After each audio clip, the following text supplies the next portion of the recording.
It's the bubbliest of markets. I thought that was a great title. I loved it. In fact, I'm using it on the thumbnail. I'm like, bubbliest. It's the bubbliest. And that's what some people are still referring to as the housing market being very bubbly.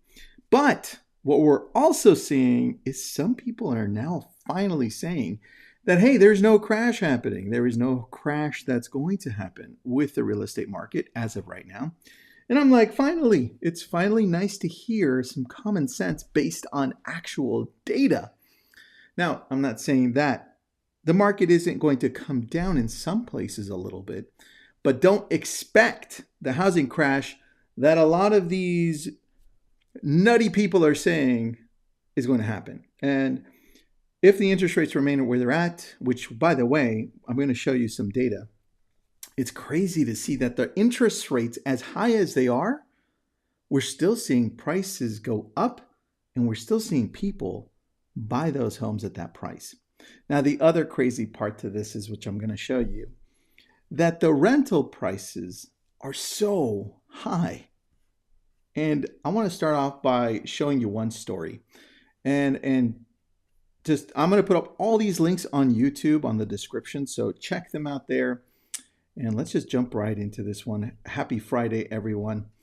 This is the one. Let me see if I can extend this one so we can read this together and make it more fun. These homeowners decided to rent again. So if you scroll through this article, the first thing she says, hey, as a general rule, it's a bad idea to try to time the market.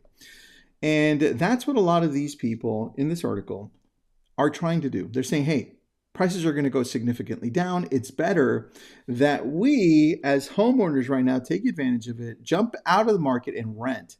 Now, the only challenge is when you're looking at doing something like that, I don't think you take into consideration, and let me come back to you. I don't think you take into consideration that rents, like in Miami, are insanely high and they're just going up higher. Right? Who would have ever thought that Miami's rental prices would be up 41%? 41%. And they're still indicated to go up higher. And you may ask, Tristan, well, why the heck is everything going up on the rental side? Well, I'm going to blame partially Airbnb. These short-term rentals, you have these big corporations coming in and they're buying up all of these properties and saying, hey guys, did you notice that if we do the short-term rentals, we can make a ton more money? And a lot of these short-term rentals, you're probably not going to see on the market for a very long time because they're so profitable. And that's taking those rental prices up. It's removing these properties from being leased on a yearly basis, and it's removing those properties from being bought. And so the demand as far as the actual home buyer, because they're grabbing the first-time home buyer properties, that's a big area where they're coming in and picking those up. That's also eliminating homes for first-time home buyers. And you think, well, I didn't think about that.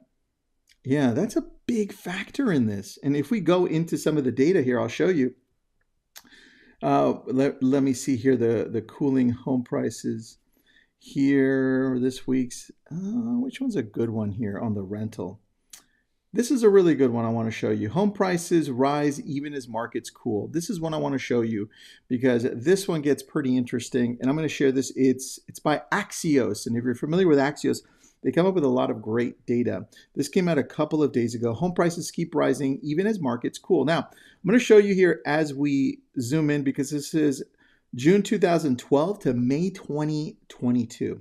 We can see here, and all of a sudden it drops right here because of COVID, right? That sharp spike down. Goes up, and then we're at about 5.4, but still, look at the rest of the year here, the rest of the years in the past. It's about right there. And I think when we look at such a wide span of 10 years, we understand that 5.4 million homes sold is still higher than most of these other years. And it's like, damn, what is happening? And this is why it matters, because as we read this, look, why does this matter? Let's just read this with me. Perhaps you thought the real estate market was all about location, location, location. Well, it's actually also about supply. And I'm going to turn around and say, hey, look, I've been telling you from day one, it's supply and demand. It is that easy sometimes. Because guess what people actually want? They want to live in a house. People will die, and people will actually give birth, and people will live in houses. And that is an American dream. It's a dream all over the world. It's just a fact. And 6.2, 6.5% interest rates, it is not a lot. It's actually less than inflation. And that article goes in deeper as to why so many people are wrong in this case. And I'm going to dive into another one. Look at the world, all right? I'm going to show you the world because we don't often talk about the world here. This one's titled, The World's Bubbliest, my favorite title, Housing Markets Are Flashing Warnings.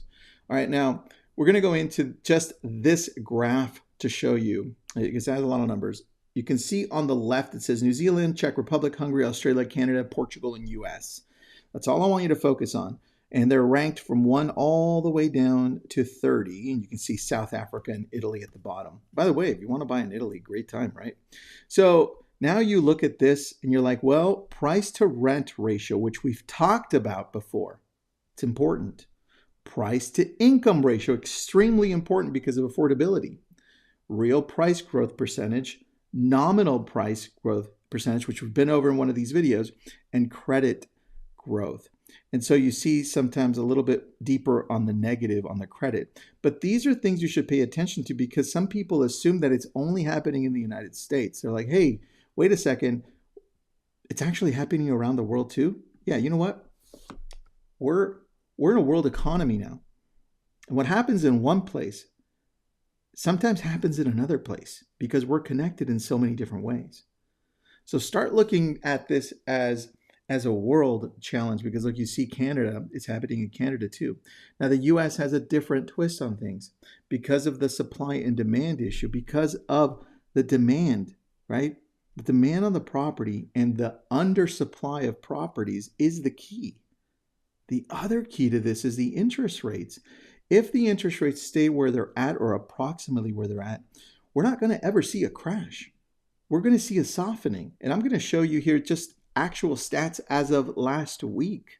So these are really, really, really up to date. And this is from Altos Research. I always go to them. I have no affiliation with them. I just love their data. Plus, Mike gave me this for free so I can access it. If you look at the nation, this is nationally, okay? Here it is, national US, Friday, June 24th, right? It still shows that it is a seller's market overall. Right now, every area is a little different, but this is giving you the bigger picture. If we scroll in and we take a look at median price in this little tiny graph, you see how it's slowly gone up? And look, it's still going up. We're at 454,000 as a median price. And look at the median price of new listings. This is not sold data. This is the data of the list price and the new listing prices. And then you have the price per square foot. Average days on market, right? It's still in some areas, average days on market is going down. Nuts. But look at the price decrease. Overall, nationally, a lot more people or sellers are a little scared and saying, hey, what's going on? Because they keep on hearing it on the news. And now you see the price decreases are going up. Now it's normal in the summer too, when you have a lot more property coming up. And of course, people want to get their home sold through that summer. So it's also natural to see more listings coming up in the summer and also price decreases happening. And as you go down, this is an important number here to keep an eye on. It's the relisted. And we don't often talk about relisted, but here's the key to the relisted. If a home is on the market and then it doesn't come on the market anymore, if it doesn't sell, that means the sellers decided to, hey, I'm not moving anymore because I can't either afford where I'm going to, or I just can't handle this market anymore. That home is not going to come back on the market because it wasn't relisted. Now they're either going to wait a while or they're going to just say, I'm out. Just like buyers are saying, hey, it's too high interest rates. No, sorry, not for me. Sellers can do the same thing. And a lot of sellers at this 6% interest rate are like saying, well, you know what? I was going to buy, but now I'm not.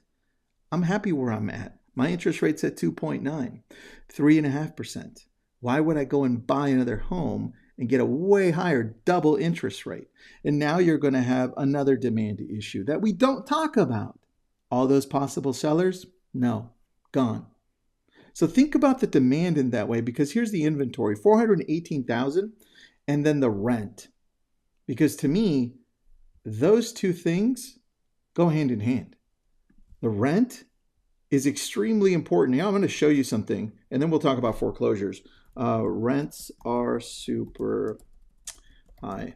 Because there was one great article that I saw from Business Today. I think it was Business Today. It showed us that rents are extremely high, and it showed Miami as being the number one place. Then it broke down the top two here. The top 10. Here it is. June 2022. By the way, if you're watching from LinkedIn, hello. I see you guys. And here it is. I'm going to just share this with you. And I'm also going to share this into the community so you can also follow along with me. So places like Miami, places that have incoming people into the buying homes, whether they're going to buy them to rent them, short-term rentals, full-time rentals, or to live in, any areas that have an influx of people like that are going to have high rents. And when you have high rents, because they're blowing up dramatically, when you have high rents, all of a sudden, you're thinking, hey, should I be buying a home as a buyer, or should I be renting? Because now if I'm renting, it's sometimes throwing away my money. I don't get the tax incentive. And this is what goes across people's mind when they want to buy. How should I do this? Should I rent and throw away my money when it's equal to buying, right? Or should I buy and know that over a span of 10, 15 years, I always win? Because over the last 100 years, you can see a graph. You can use Fred data, F-R-E-D data. You can see the graph of property values going up, up, up, up in a straight line. And you see the thing with rent too. You're paying somebody else's mortgage. And I don't think people see that. So let's go back into this one here. I'm going to share one specific thing for you just so you can see how bad this is. I'm going to zoom in really quick. How bad is it according to the RentCafe online listing service? Take a look at that. An average Miami apartment of 887 square feet now rents for $2,100 a month, compared to Jacksonville, where an average apartment is 965 square feet at $1,400 a month.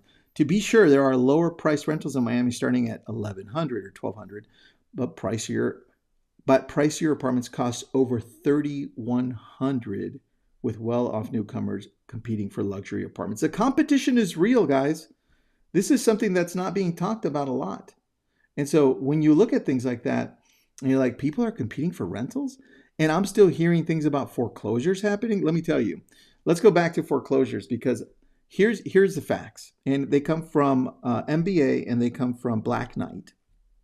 Loans upon exiting forbearance, because I keep on hearing, hey, what about all those foreclosures that are coming, Tristan? They're going to blow up the market. It's going to be trash. I'm like, no, you've got that wrong too. Let me show you. 37% of them were paid in full. 44.6% were worked out on repayment plans, and 18% was still in trouble, right? Now, when you look at that data, you're like, oh, I start understanding now. And then when you look at Black Knight, which, by the way, has all of this data, you fully understand what's happening with foreclosures. And what's happening with foreclosures? There aren't that many. Should we expect some to come out? Of course, right? Especially if unemployment goes up, right? And then we have to take a look at, well, what does that look like? And I've got the data here for you as well, because I did some research. And let's just go over those top 10 areas. 10 states with the highest foreclosure rates as of June. Check this out. And this will give you a clear indication as to where to look. And I'll put this article in there as well. So when you go in, you see Georgia, look at the numbers, 0.006 with 2,600 units foreclosed. Michigan is number 9 with 0.007. Florida, still very low, right? Indiana, low. Delaware, super low, 386 units foreclosed on. Nevada, still low. I mean, look at the numbers. These are significantly low if you take a look at that chart that shows you over the years where foreclosures are, and this is low. Number one is Illinois. And I'm going to put this up. This article also explains how you should avoid foreclosures. Lastly, this article, U.S. housing market price corrections to hit coast to coast economic, I can't even read today, economists warn. And it goes through and it brings out Moody. We've talked about Moody Analytics with Mark Zandi. And at the very end, I'm just going to scroll down to the bottom just to give you the gist. He says, and this is what I tell you every day, I just don't see the kind of mortgage defaults and distressed sales that would be necessary for big declines in housing values, a housing crash. That's when you get crashes, he says, when you have lots of foreclosures and a lot of distressed sales, Zandi says. That's just not going to happen. So do me a favor, stop talking about foreclosures. Stop scaring people. And if you listen to crazy people on all of these channels that have no proof, no data, they just go with their gut and say, hey, just sell everything. Know that you're listening to people that are trying to just scare you. Let's use some data. Let's use a less emotion. And even though I'm kind of emotional about this because I get pissed off when people give you the wrong advice. So have an awesome weekend, everybody. Hope you enjoyed this one. If you have any questions, chime in somewhere below on LinkedIn, YouTube, Facebook, Twitter, wherever you're watching this.